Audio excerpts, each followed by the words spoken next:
सभी सोच रहे होंगे कि मैं आज आपको किचन में क्यों लेकर के आई हूँ। आपने देखा कि खाना बनाते समय मैं भजन लगा करके खाना बना रही थी।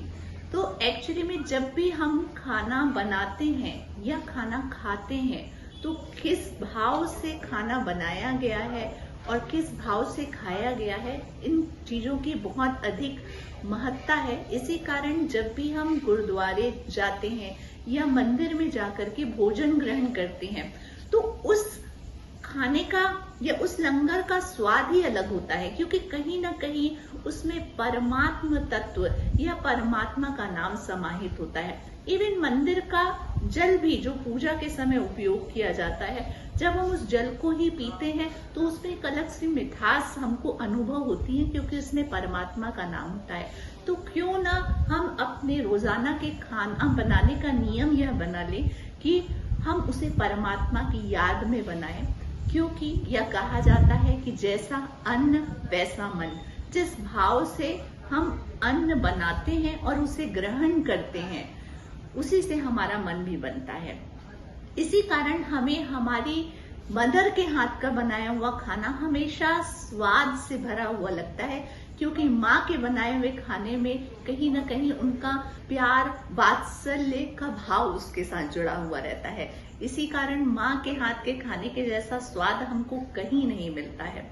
तो जब हम परमात्मा का नाम लेकर के खाना बनाएंगे तो कहीं ना कहीं परमात्म तत्व का अंश हमारे शरीर में भी आने लगेगा, क्योंकि छांदोग्य उपनिषद यह कहता है कि जो खाना हम खाते हैं उसका स्थूल भाग तो स्टूल के माध्यम से बाहर निकल जाता है, लेकिन उसका सूक्ष्म भाग ही हमारा शरीर बनाता है। सप्त धातु रस रक्त मांस मेद अस्थि मज्जा वीर्य बनाता है, और उसका बहुत थोड़ा सा भाग हमारा मन भी बनाने का काम करता है। तो यदि हम शुद्धता के साथ परमात्म तत्व को याद करते हुए खाना बनाते हैं और उसे ग्रहण करते हैं तो न केवल हमारा शरीर अच्छा बनेगा, बल्कि हमारा मन भी साथ साथ में अच्छा होता जाएगा। इसके अलावा हठ योग प्रदीपिका भी यह कहती है कि आहार शिव संप्रीतिय, यानी परमात्मा को प्रिय लगने वाला और परमात्मा की याद में बनाया हुआ होना चाहिए। भगवद गीता भी यह कहती है कि हमको सात्विक आहार ग्रहण करना चाहिए, जिसमें सत्य की अधिकता हो। तो जब हम परमात्मा को याद करके खाना बनाएंगे तो उसमें सत्य की अधिकता हो ही जाएगी। इसके अलावा हम लोग केवल शुद्धता पे ध्यान देते हैं, हाइजीन की, सब कुछ साफ सुथरा होना चाहिए।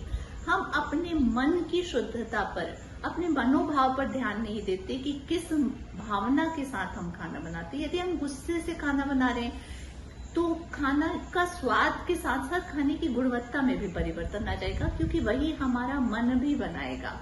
तो हम परमात्मा को जब याद करके खाना बनाएंगे तो उसमें परमात्मा तत्व की अधिकता हो जाएगी। लेकिन यदि किसी कारण से हमारे घर में कुक खाना बनाता है या फिर मेड खाना बनाती है, तो हम यह कर सकते हैं कि खाना बन जाए तो फिर खाने को सामने में रख करके हाथ जोड़ करके परमात्मा को याद करें और ये सोचे कि इसमें परमात्मा का आशीर्वाद आ रहा है, परमात्मा तत्व समाहित हो जा रहा है। जैसे कि हमारे दादा दादी और नाना नानी जब खाना खाते थे तो वो पूरे खाने को सामने में रख करके हाथ जोड़ करके पहले परमात्मा को याद करते थे।